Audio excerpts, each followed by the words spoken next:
Staf Umum Angkatan Bersenjata Ukraina melaporkan pada 8 September, militer Rusia total kehilangan 625.260 tentara sejak dimulainya invasi skala penuh ke Ukraina pada 24 Februari 2022. Jumlah ini termasuk 1.270 korban yang diderita pasukan Rusia selama sehari terakhir.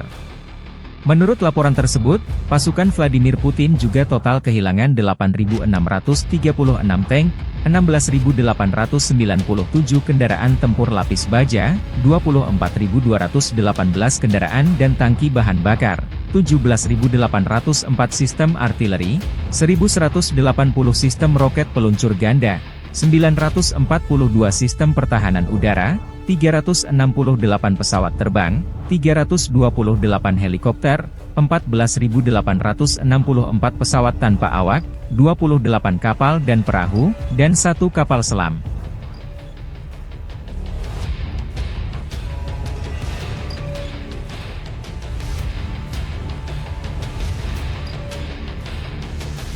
Download Tribun X sekarang, menghadirkan lokal menjadi Indonesia.